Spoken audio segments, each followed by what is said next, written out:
오늘은 여호수아 6장과 7장을 중심으로 마음이 여리고 아이와 같아도라는 제목으로 하나님의 은혜의 말씀 함께 증거하고 또 상고한 바를 나누고자 합니다.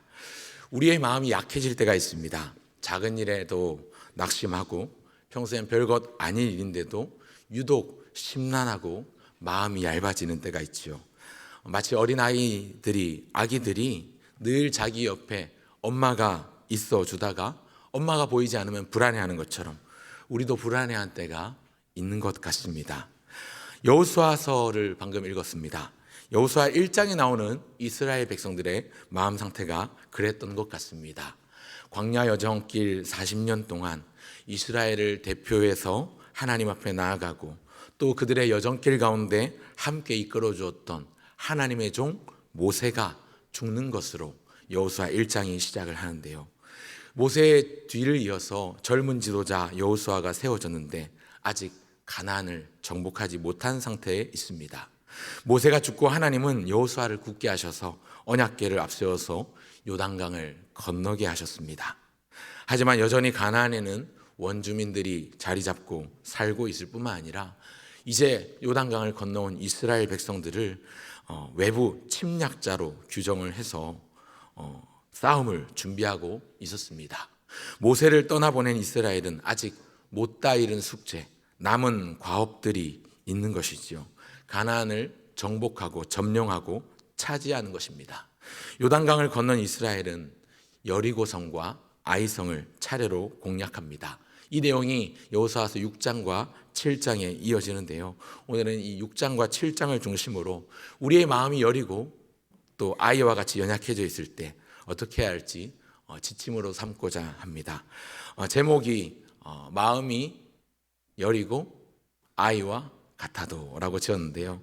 제목처럼 소제목 세 가지 지침을 함께 나눠보고자 합니다. 첫 번째 한번 띄워주실까요? 첫째로 인생이 어둡고 어려워 보여도, 괄호 안에 있는 초성은 여러분들이 말씀을 들으시면서 짐작해 보시면 좋을 것 같습니다. 한번 따라할까요? 인생이 어둡고 어려워 보여도. 가로 안에 있는 초성은 말씀을 들으시면서 떠올려 보시면 되겠습니다. 요단강을 건넌 이스라엘이 만난 첫 관문은 여리고성입니다. 여리고성을 정복해야 합니다. 이 여리고성으로 말씀드릴 것 같으면요, 외벽이 있고 내벽이 있는데 이중성벽으로 그렇게 되어 있습니다. 성벽이 낮은 곳은 약 5에서 7m 정도, 또 높은 곳은 약 14m 이상 정도 되는 높은 성벽이 이 여리고성을 싸고 있습니다. 그리고 내벽과 외벽으로 두 겹으로 둘러싼 이중 구조를 가지고 있는 성이 이 여리고입니다. 그 성벽의 두께가 얼마나 두껍냐면 그 성벽 위에서, 성벽과 성벽 사이에 전차가 2대 정도 지나다닐 만큼 두껍습니다. 그러니 얼마나 견고하겠습니까? 워낙 견고해서 어지간한 전투력으로는 정복이 어려운 소위 말하는 난공불락의 철옹성 요새라고 할 수 있었습니다. 그런데 하나님께서 이 여리고성을 무너뜨리기로 하십니다. 여리고성을 무너뜨리시기 위해서 여호수아를 부르시고 명하셔서 이스라엘의 순종을 요구하십니다. 그런데 그 내용이 굉장히 특이하고 이상합니다. 오늘 읽은 본문 3절부터 5절까지인데요. 조금 길지만 같이 한번 읽어볼까요? 같이 읽겠습니다. 너희 모든 군사는 그 성을 둘러 성 주위를 매일 한 번씩 돌되 엿새 동안을 그리하라. 제사장 7은 7 양각 나팔을 잡고 언약궤 앞에서 나아갈 것이요, 7째 날에는 그 성을 7번 돌며 그 제사장들은 나팔을 불 것이며 제사장들이 양각 나팔을 길게 불어 그 나팔 소리가 너희에게 들릴 때에는 백성은 다 큰 소리로 외쳐 부를 것이라. 그리하면 그 성벽이 무너져 내리리니 백성은 각기 그 앞으로 올라갈지니라 하시매. 여러분, 이상합니다. 전혀 이해되지 않는 방법으로 여리고 정복을 명하십니다. 엿새 동안 매일 여리고성 주변을 몇 바퀴씩? 한 바퀴씩 돌되 제사장 7이 언약궤 앞에서 7 나팔을 든 7 제사장이 언약궤 앞에서 나아가고 7째 날에는 성을 몇 번 돌라고 합니까? 7번 돌라고 합니다. 그리고 나팔을 불면 큰 소리로 외치라, 그렇게 말씀합니다. 언뜻 이해가 되지 않지요. 아니, 인간적으로 납득이 가지 않는 상식 밖의 내용입니다. 과학적으로도 군사학적으로도 설명이 되지 않고 유례가 없는 모습입니다. 그렇지만 이렇게 주신 명령에 이스라엘은 여호수아는 순종했습니다. 순종했더니 놀라운 일들이 일어났습니다. 여호수아와 제사장들 또 병사들 사람들이 하나님의 말씀하신 그대로 행했더니 굳게 닫혀있던 난공불락 철옹성 여리고가 무너져 내렸습니다. 여호수아와 이스라엘은 손쉽게 여리고를 점령하고 차지합니다. 이스라엘은 난공불락의 성 여리고성을 창칼이 아닌 무력이 아닌 하나님 앞에 순종한 순종의 힘으로 무너뜨린 것입니다. 물리적인 무력의 승리가 아니라 하나님 앞에서 철저한 순종으로 얻은 승리입니다. 이 승리는 하나님의 승리입니다. 하나님이 이기신 겁니다. 사랑하는 성도 여러분, 우리도 하나님 말씀에 순종할 때에 놀라운 사건이 일어날 줄 믿습니다. 여러분, 때때로 내 생각이 내 이성으로는 도무지 허락하지 않는 상황들, 도무지 내가 생각하고 내 경험으로 볼 때는 안 될 것 같은데 합리적인 사고로는 납득이 가지 않고 과학적으로도 설명되지 않는 상황이 있다 하더라도 그때에 하나님이 명하실 때 그 말씀에 겸손히 믿음으로 순종하면 하나님께서 놀라운 방법으로 그 상황을 이끌어 주시고 승리를 주십니다. 여러분, 이스라엘이 이 적과 꿀이 흐르는 땅 가나안 땅에 거주하기 위해서 가장 먼저 해야 될 행동은 좋은 무기를 만드는 것도 아니었고요, 강인한 체력을 키우는 것도 아니었습니다. 최우선으로 해야 될 가장 중요한 준비는요, 하나님의 약속을 믿고 말씀에 철저히 순종하는 것이었습니다. 사실은 여리고성 전투 직전에 여호와의 군대 장관이 여호수아에게 나타났습니다. 그리고 여호수아에게 한 가지 명합니다. 너 발에서 신을 벗어라. 발에서 신을 벗으라, 그렇게 말씀합니다. 여호수아는 그대로 따랐습니다. 자기의 신을 벗었습니다. 여러분, 내 신을 벗으라 하는 이 말은요, 너는 주인이 아니다라는 그런 의미입니다. 내 신을 벗으라 하니까 떠오르는 인물 혹시 있으십니까? 모세. 가시떨기 나무, 그 불타는 나무 앞에서 하나님께서 모세를 부르실 때에 너 선 땅은 거룩한 곳이니 너 발에서 신을 벗으라 말씀하시죠. 여러분, 신을 벗는다는 것은 나는 내가 더 이상 주인이 아니라 종입니다 하는 고백입니다. 너는 주인이 아니다. 무슨 말입니까? 신을 벗으라 한 그 사람이 주인이 되겠다는 것이지요. 모세에게 하나님이 주인이 되어주시고 모세가 부름받은 그 순간부터, 모세가 신을 벗은 그 순간부터 하나님의 종이 된 것처럼, 여러분, 여호수아 앞에 나타난 여호와의 군대 장관이요, 여호수아 앞에서 내 신을 벗으라 말합니다. 이것은 너가 이스라엘을 대표하는 지도자냐? 너가 이 전쟁을 지휘하는 지휘관이냐? 이제부터는 너가 지휘관이 아니다. 이런 선언의 의미가 담겨져 있습니다. 신을 벗는다는 것은 이제 주인의 자리가 아니라 종의 자리에 서겠다는 것을 의미합니다. 이스라엘 군대의 지도자였던 여호수아에게 신을 벗으라는 것은 너는 이 전쟁의 지휘관이 아니다. 그러니 너의 힘으로, 너의 지혜로 싸우지 말라. 이런 의미입니다. 오늘 우리도 마찬가지입니다. 하나님의 부르신 뜻과 명령에 순종하는 것. 나의 어떤 상황, 어떤 환경이라도 하나님이 명하시면 기꺼이 내가 주인의 자리를 벗어나 종의 자리로 가서 내 뜻과 내 의지와 내 생각을 꺾어 내려놓고 온전히 주님의 말씀에 순종하는 순도 100%의 순종으로 살아야 하는 것이죠. 그것이 승리하는 인생의 공식인 줄 믿으시길 바랍니다. 그래서 첫 번째, 인생이 어둡고 어려워 보여도 내 머리로는, 내 경험으로는, 내 지식으로는 도무지 납득되지 않아도 주의 말씀에 순종하시는 저와 여러분 모두가 되시기를 간절히 축원합니다. 사랑하는 성도 여러분, 그런데요, 그렇게 순종하면 항상 이기고 항상 승리하고 항상 복과 은혜가 임할까요? 임할까요? 제가 이렇게 하고 아멘 하면 기복주의자가 될 것 같습니다. 여러분, 이렇게 순종했는데 하나님이 이기게 하실 수도 있고 지게 하실 수도 있습니다. 순종했는데 은혜가 임할 수도 있고 은혜가 임하지 않을 수도 있습니다. 그러나 우리는 그럼에도 불구하고 하나님 말씀에 순종해야 합니다. 왜냐하면요, 하나님에 대한 순종은 내가 어떤 보상이나 대가를 바라고 하는 행동이 아니거든요. 종으로서 마땅히 그리고 당연히 또 기꺼이 해야 하는 모습이 순종입니다. 여러분, 종이 주인의 명령을 따랐다고 상을 받습니까? 대가를 요구합니까? 아닙니다. 종은 주인에게 당연히 기꺼이 마땅히 순종하는 겁니다. 물론 잘하면 주인이 상을 줄 수는 있겠죠. 그러나 상을 받는 게 당연한 게 아니죠. 그게 철저히 순종하는 바른 종의 모습입니다. 철저한 순종, 그런 의미에서 오늘 저와 여러분은 하나님 앞에, 우리 그리스도이신 예수님 그 주인 앞에 철저하게 순종하시는 모두가 되시기를 주의 이름으로 축원합니다. 여러분, 이 철저한 순종은요, 우리 예수님께서 먼저 본을 보여주셨습니다. 누가복음 22장 42절에 보니까 이렇게 기도하십니다. 같이 한번 읽어보겠습니다. 시작. 이르시되 아버지여, 만일 아버지의 뜻이거든 이 잔을 내게서 옮기시옵소서. 그러나 내 원대로 마시옵고 아버지의 원대로 되기를 원하나이다 하시니. 여러분, 밤이 맞도록 땀방울이 핏방울이 되도록 간절히 기도하시면서도 우리 예수님은 나의 뜻이 아니라 아버지의 원대로 되기를 원합니다. 그렇게 기도하시고 아버지의 원대로, 나의 의지, 나의 뜻이 아니라 아버지의 원하심대로 그 순종의 행위로 십자가에 달려 돌아가셨습니다.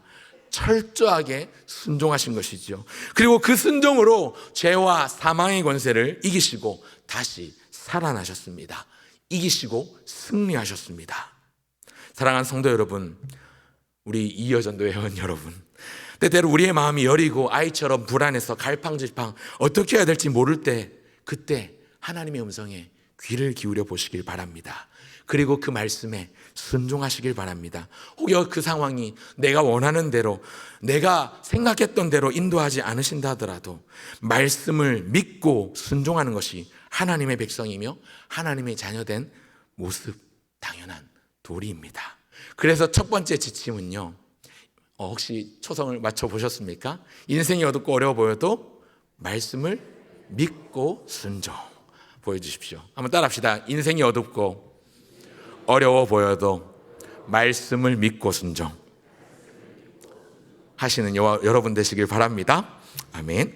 그런가 하면 둘째는요, 언제나 이기고 패배가 없어도. 한번 따라합시다. 언제나 이기고 패배가 없어도. 역시 괄호 안에 있는 초선 여러분 말씀을 들으시면서 생각해 보시길 바랍니다. 6장에서 그렇게 놀라운 방법으로 난공불락의 성 여리고성을 정복한 이스라엘의 다음 관문은 아이라 이름하는 아이성입니다. 7장 2절에 보면 이번엔 아이성으로 여호수아가 먼저 정탐꾼을 올려보냅니다. 그리고 돌아온 이 천병들의 보고가 3절에 나오는데요. 7장 3절 한번 보시겠습니까? 7장 3절 같이 읽습니다. 시작. 여호수아에게로 돌아와 그에게 이르되 백성을 다 올라가게 하지 말고 2-3천 명만 올라가서 아이를 치게 하소서. 그들은 소수이니 모든 백성을 그리로 보내어 수고롭게 하지 마소서 하므로.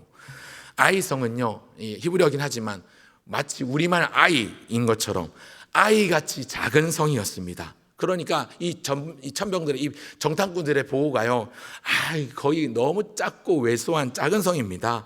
다 올라갈 필요도 없고 2-3천 명만 보내도 그냥 한 주먹감입니다. 그렇게 보고를 합니다.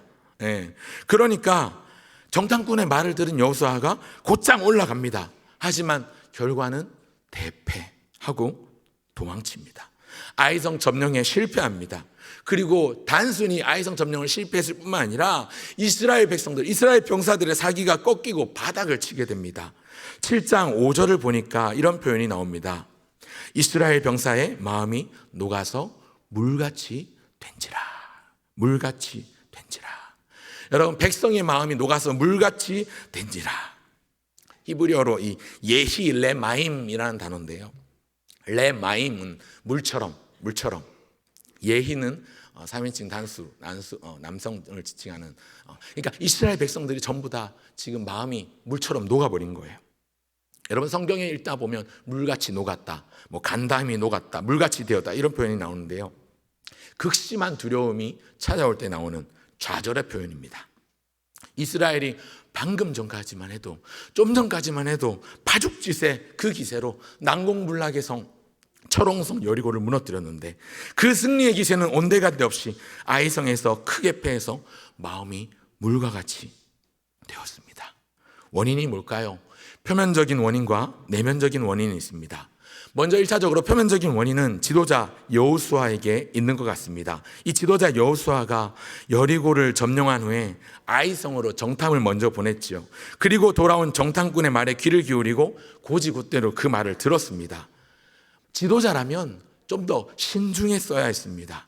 사람 말만 듣고 바로 반응할 게 아니라 하나님의 뜻을 묻고 하나님의 사인을 기다렸어야지요. 여리고의 승리에 취해서 그만 하나님의 뜻을 묻고 하나님의 신호가 떨어지는 것을 기다리는 것을 잠시 잊은 것 같습니다. 승기에 취해서 조급하게 정탐꾼을 먼저 보내고 정탐꾼들의 말만 그대로 들어서 2-3천 명만 올라갔다가 이 큰 낭패를 본 것이지요. 여호수아는 자기의 교만을 깨달았습니다. 그리고 백성들의 지도자인 장로들을 모으고 함께 회개의 자리로 나아갑니다. 7장 6절을 보니까 여호와의 궤 앞에서 땅에 엎드려 머리에 티끌을 뒤집어 쓰고 해가 저물도록 있는 것을 볼 수 있습니다. 굵은 베옷을 입고 티끌이나 재를 뒤집어 쓴다는 것은 애통하며 회개하고 가슴을 찢는다는 의미입니다. 여호수아는요, 자기의 그 과실, 자기의 실수를 회개하면서 하나님 앞에 간구하며 기도합니다. 어떻게 기도하는가? 여호수아 7장 7절부터 9절까지입니다. 함께 읽을까요? 시작. 이르되 슬프도소이다 주 여호와여, 어찌하여 이 백성을 인도하여 요단을 건너게 하시고 우리를 아모리 사람의 손에 넘겨 멸망시키려 하셨나이까? 거주하였다면 좋을 뻔하였나이다. 주여, 이스라엘이 그의 원수들 앞에서 돌아섰으니 내가 무슨 말을 하오리이까? 가나안 사람과 이 땅의 모든 사람들이 듣고 우리를 둘러싸고 우리 이름을 세상에서 끊으리니 주의 크신 이름을 위하여 어떻게 하시려 하나이까 하니. 여호수아가 하나님 앞에서 가슴을 치고 애통하는 거지요. 지금 회개하는 겁니다. 주여, 슬프도소이다. 우리가 이렇게 넘어집니다. 사랑하는 성도 여러분, 교만과 방심은 절대 금물입니다. 한 번 이겼다고 혹은 한 번도 진 적이 없다고 해서 내 힘으로 내가 잘해서 이겼다고 교만하고 방심하면요, 반드시 실패하고 넘어집니다. 여러분, 기도하지 않고 성공한 사람은 기도하지 않은 그것 때문에 망합니다. 멋있죠? 한번 따라할까요? 기도하지 않고 성공한 사람은 기도하지 않은 것 때문에 망한다. 제 말은 아니고요, 유명한 설교자 찰스 스펄전 목사님이 하신 말씀입니다. 여러분, 기도하지 않고 성공했다면 기도하지 않은 그것 때문에 망하게 되어 있습니다. 무슨 말일까요? 어떠한 상황 앞에서든 하나님의 뜻을 묻고 움직여야 합니다. 하나님 앞에서 내 뜻, 내 생각, 내 계획, 내 의지를 내려두고 겸손하게 하나님이 원하시는 게 뭘까? 하나님이 요구하시는 게 뭘까? 기도하면서 주님을 의지해야 합니다. 역시 이 일에도 우리 예수님께서 겸손으로 본을 보이셨지요. 아까 우리가 읽었던 것처럼 내 뜻이 아니라 아버지의 원대로 하옵소서. 아버지의 원대로 되길 원하나이다. 그렇게 겸손하셨던 예수님의 참된 겸손을 배워야 합니다. 여러분, 어떤 일이든 큰 일은 당연한 것이고 작은 일도 하나님 앞에 물으시며 기도하시는 저와 여러분 모두가 되시길 간절히 바랍니다. 오늘 이어전도에 하신 예배인데요, 아까 우리 권사님 기도하실 때도 그런 얘기 하셨는데, 여러분, 어떤 상황에서든지 하나님 앞에 기도하며 나아가는 기도의 어머니 되시기를 간절히 축원합니다. 아멘. 그렇게 교회를 위해서 기도하는 우리 모두가 되면 좋겠습니다. 어떻게 해요? 겸손하게, 교만하지 않고 방심하지 않고. 교만하면 넘어집니다. 방심하면 실패합니다. 조급하고 실수하면 패배합니다. 하지만 겸손하면 겸손한 그것 때문에 하나님이 우리를 불쌍히 여겨주세요. 하나님이 겸손한 자에게 은혜를 베풀어 주십니다. 여러분, 하나님의 은혜는요, 높은 데서 낮은 데로 임합니다. 높은 자에게 은혜가 충만하지 않습니다. 낮은 곳으로 겸손한 자에게 은혜가 임하는 것이지요. 오늘 우리에게 교만과 방심은 절대로 금물입니다. 겸손하게 한결같이 주님을 바라보고 주님을 의지합니다. 주님만 바라보고 주님만 의지하는 우리 사랑하는 등촌의 식구들 되시기를 주의 이름으로 축원합니다. 그래서 두 번째 지침도 마음에 담으시면 좋겠습니다. 초성 맞춰 보시겠습니까? 교만은 절대 금물. 보여주십시오. 따라합시다. 언제나 이기고 패배가 없어도 교만은 절대 금물. 그런가 하면 마지막 셋째입니다. 마지막. 괜찮아 보이고 감춘 것 같아도 띠리리 띠띠띠띠. 이스라엘은요, 먼저 올라갔던 정탐꾼, 이 하나님께 묻지 않고 사람 말 먼저 들었다가 패배하고 도망쳐 왔습니다. 교만하고 방심한 결과였지요. 이것이 1차적으로 표면적인 패배의 원인이라면 더 구체적이고 큰 원인이 내면에 숨겨져 있습니다. 감춰져 있습니다. 여호수아와 지도자 장로들이 하나님 앞에 모여서, 언약궤 앞에 모여서 통회하며 엎드렸을 때 하나님께서 쿰! 일어나라 말씀하시면서 패배의 원인을 알려주십니다. 감춰진 원인을 밝혀주십니다. 그게 뭐냐면 7장 11절과 12절에 보면 읽지는 않겠습니다만, 너희 중에 내 명령, 내 약속을 어기고 도둑질한 자가 있다 말씀하십니다. 6장 18절 19절에 보니까 여리고를 정복할 당시에 모든 물건에 아무거든지 손대지 말라고 하셨습니다. 그렇게 명령하셨습니다. 그런데 하나님의 그 말씀, 그 약속을 어겨서 거룩에 흠이 생겼습니다. 여호와의 군대 장관이 친히 여호수아 앞에 나타나서 너 발에서 신을 벗으라. 너는 지휘관이 아니라 하나님이 이 전쟁의 지휘관이다. 이 싸움은 거룩한 싸움, 성전이 될 것이다 했는데, 지금 인간적인 탐욕이 거룩의 흠을 만들었어요. 7장 13절에 보니까 그래서 하나님께서 여호수아에게 솔루션으로, 해결책으로 제공해 주시는 말씀이 뭐냐면, 너희는 백성을 거룩하게 하라는 겁니다. 너 일어나서 백성을 거룩하게 해라. 그렇게 말씀하십니다. 너희는 내일을 위하여 스스로 거룩하게 하라. 이렇게 말씀하십니다. 너희 중에 있는 죄를 찾아 축출하고 성결케 하라. 그런 말씀을 하십니다. 이스라엘이 패배한 숨은 원인은요, 아간의 탐욕 때문입니다. 그가 하나님 앞에 범죄했습니다. 이 아간은요, 사람들 몰래 완벽하게 숨기고 감추면 아무도 모르겠지? 이 정도면 괜찮겠지? 그렇게 생각했던 모양입니다. 그러나 사람 눈은 속여도 하나님은 다 아십니다. 여호와 하나님의 눈은 피할 수가 없어요. 온 땅을 두루 감찰하시는 그 하나님의 시선은 그 누구도 피할 수가 없습니다. 오늘 오전에 찬양대 찬양할 때도 우리가 새벽 날개를 치며 저 바다 끝에 거할지라도 하나님의 시선은 여전히 우리를 향하고 있다는 것. 우리가 스올에 가서 내 자리를 편다 할지라도 하나님은 거기에도 계셔서 우리의 언행 심사를 다 감찰하고 알고 계시고 보고 계시고 지켜보고 계시기 때문에 사람은 속여도 하나님은 절대로 속일 수가 없습니다. 여러분, 지금 이스라엘은 가나안 정복 전쟁을 막 시작한 단계입니다. 이제 여리고성 하나 정복했고요, 두 번째 성 아이를 향해서 나아가고 있었습니다. 이 전쟁은 말씀드린 것처럼 사람에게 속한 전쟁이 아니라 하나님께 속한 하나님의 전쟁, 거룩한 성전이었습니다. 그 성스럽고 거룩한 전쟁, 하나님의 전쟁에 참여한 누군가가 그 거룩을 심각하게 훼손한 겁니다. 그게 누구냐면 유다 지파 세라의 증손 삽디의 손자 갈미의 아들 아간입니다. 여호수아를 기록한 저자가 이 여리고성 전투와 아이성 전투 딱 사이에 나오는 7장 1절에 이 내용을 미리 넣어서 아간의 범죄가 얼마나 중요한 문제인지, 얼마나 큰 문제인지를 강조합니다. 7장 1절 한번 같이 한번 읽어보겠습니다. 시작. 이스라엘 자손들이 온전히 바친 물건으로 말미암아 범죄하였으니 이는 유다 지파 세라의 증손 삽디의 손자 갈미의 아들 아간이 온전히 바친 물건을 가졌습니다. 여호와께서 이스라엘 자손들에게 진노하시니라.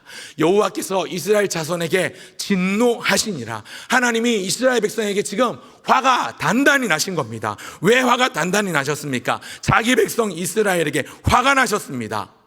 그래서 아이성에서 진 겁니다. 여러분, 아이성 패배 원인은요, 병사가 작아서 아니에요. 전략이, 작전이 틀려서 아니에요. 훈련이 부족해서 아니에요. 아이성에서 지게 한 건 하나님이 지게 하신 겁니다. 하나님이 패배하게 하신 겁니다. 아까 말씀드린 것처럼 하나님은 이기게도 하시고 지게도 하시는데 지금 이 아이성 전투에선 지게 하신 거죠. 이스라엘은 이것으로 인해서 괴로운 시간을 보내야 했습니다. 여호수아와 백성들의 지도자인 장로들이 여호와의 궤 앞에 모여 참회합니다. 죄를 뒤집어쓰고 해가 지도록 날이 저물도록 땅에 엎드려 무릎을 꿇습니다. 슬퍼하며 애통하며 그들의 교만과 방심과 죄악을 회개했습니다. 하나님께서 그들에게 문제가 무엇인지 지적해 주셨습니다. 13절에 보니까 너희 중에 있는 죄를 제거하기 전까지 너희들이 승리할 수 없을 것이다, 그렇게 말씀하셨는데, 여러분 21절 한번 보실까요? 여러분, 아간이요, 자기 죄를 이실직고 하면서 이렇게 탐한 재물을 밝히는데요. 21절 한번 읽어보겠습니다. 시작. 내가 노력한 물건 중에 시날산의 아름다운 외투 한 벌과 은 200세겔과 그 무게가 50세겔 되는 금덩이 하나를 보고 탐내어 가졌나이다. 보소서 이제 그 물건들을 내 장막 가운데 땅속에 감추었는데 은은 그 밑에 있나이다 하더라. 여러분, 아간이 훔친 건요, 뭐 어마어마한 금액을 횡령하고 훔치고 이런 게 아니고요. 지금 뭘 훔쳤냐면 외투 한 벌, 은 200세겔, 그리고 50세겔짜리 금덩이 하나, 이거 훔쳤습니다. 이스라엘이 싸우고 여리고를 정복하면서 얻은 전리품들 상당히 많았을 것인데 겨우 이 정도, 외투 한 벌, 은 200세겔, 금덩이 50세겔, 미미합니다. 작습니다. 그런데 여러분, 외투 한 벌에 은 얼마, 금덩이 하나가 아니라 양말 한 짝 훔쳤다 하더라도 하나님의 명령을 온전히 따르지 않았기 때문에, 하나님 말씀에 불순종했기 때문에 이스라엘은 똑같은 죄값을 치러야 했을 것입니다. 여러분, 이게 뭘 의미하는 것일까요? 우리 하나님 앞에서는요, 죄의 경중이 없습니다. 큰 죄, 작은 죄가 없습니다. 그저 하나님 앞에 온전히 순종하지 않으면 불순종, 다 같은 죄입니다. 우리가 살고 있는 세상 법정에서는 죄의 경중을 판단하고 거기 맞는 형량을 구형하지요. 그런데 여러분, 하나님 앞에서는요, 죄의 경중이 없어요. 하나님 말씀에 온전히 따르지 않으면, 100% 순종하지 않으면 죄가 되는 거지요. 하나님께는 큰 죄, 작은 죄가 없습니다. 죄 지으면 그냥 죽습니다. 왜냐하면 죄의 싹은 무엇이기 때문에? 사망이기 때문에. 오늘 우리가 이 아이성 패배를 거울 삼아서 교훈받아야 하는 것은요, 교만하면 안 됩니다. 방심해도 안 됩니다. 탐욕을 피해야 합니다. 죄 짓지 않아야 합니다. 사람 눈은 속이고 사람 마음은 홀릴 수 있을지 몰라도 절대로 하나님은 그럴 수 없습니다. 하나님의 눈은 피할 수 없고 하나님은 속일 수 없습니다. 하나님은 다 아시기 때문에 그렇습니다. 우리 하나님, 우리가 사도신경에서 매주마다 고백하는 것처럼 전지전능하신 하나님입니다. 공의로우신 하나님입니다. 어떤 죄라도 그 앞에서 다 드러나고 나타나게 되어 있습니다. 그렇기 때문에 오늘 우리는 우리의 죄를 감추려고 괜찮겠지, 이렇게 하면 되겠지, 그렇게 애쓸 것이 아니라 하나님 앞에 정직하게, 신전의식이라고 하죠, 코람되어 정신으로 우리 연약함과 내 부족함과 나의 죄인됨을 정직하고 솔직하게 인정하고 하나님의 은혜를 구해야 합니다. 긍휼을 구해야 합니다. 하나님을 믿는다면서 말씀에 순종하지 않은 것, 하나님 뜻에 불순종했던 지난날의 모든 죄악들을 회개하고 돌이켜서 하나님의 은혜와 용서를 구해야 합니다. 그리고 이미 이러한 죄인조차도 불쌍히 여겨주셔서 죽음에서 생명으로 옮겨가도록 그리스도이신 예수님께서 우리에게 주신 그 십자가 복음의 은혜를 우리가 누릴 수 있음에 감사해야 하는 것입니다. 감사하시는 저와 여러분 모두가 되시길 바랍니다. 말씀을 맺겠습니다. 오늘 설교 제목이 마음이 여리고 아이와 같아도입니다. 마음이 여리고 아이와 같다는 말은요, 핑계거리가 될 수 있어요. 우리에게 핑계거리가 될 수 있어요. 실패를 인정하기보다, 나의 그 죄악을 인정하기보다, 마음이 여려서 아직 애처럼 철이 없어서 어려가지고 이렇게 사는 겁니다, 이렇게 변명의 여지가 있죠. 말씀드린 세 가지 지침을 마음에 담으시기 바랍니다. 한번 보여주실까요? 세 가지. 첫 번째 뭐였습니까? 말씀을 믿고 순종하는 것. 두 번째는 교만은 절대 금물이라는 것. 세 번째, 죄악은 이실직고 하나님 앞에 은혜를 구하십시오. 죄를 감추려고 하지 말고 죄를 인정하고 하나님 앞에 회개하고 은혜를 구하고 긍휼을 구하면 됩니다. 하나님 앞에서 그렇게 우리에게 이미 사죄의 연총을 베풀어 주신 그리스도이신 예수님의 은혜에 감격하고 감사하며 다시 죄를 범치 않으리라 다짐하고, 또 우리 스스로 다짐하는 것도 안 돼요. 그게 인간적인 다짐이 아니라 하나님이 그런 성령으로 충만케 해주셔야죠. 그래서 하나님의 백성다운 거룩한 무리, 성도, 거룩할 성, 무리도 이름에 걸맞는 삶, 그리스도를 닮은 그리스도인의 이름에 걸맞는 삶을 살아가시는 저와 여러분 모두가 되시기를 주의 이름으로 축원합니다. 기도하겠습니다. 하나님 아버지, 은혜와 사랑 감사합니다. 오늘 이 밤에도 우리를 불러주시고 또한 하나님 여리고성의 승리와 아이성의 패배를 통해서 우리에게 교훈 주시니 감사합니다. 때마다 시마다 우리와 동행하여 주시며 날마다 기도로 깨어 기도하며 하나님의 뜻을 묻고 하나님 앞에 말씀 앞에 철저히 순종하며 나의 교만을 내려놓고 하나님 우리의 죄악을 하나님 앞에 다 낱낱이 고할 수 있는 정직하고 솔직한 우리의 삶이 될 수 있도록 도와주십시오. 감사드리며 예수님의 이름으로 기도합니다. 아멘.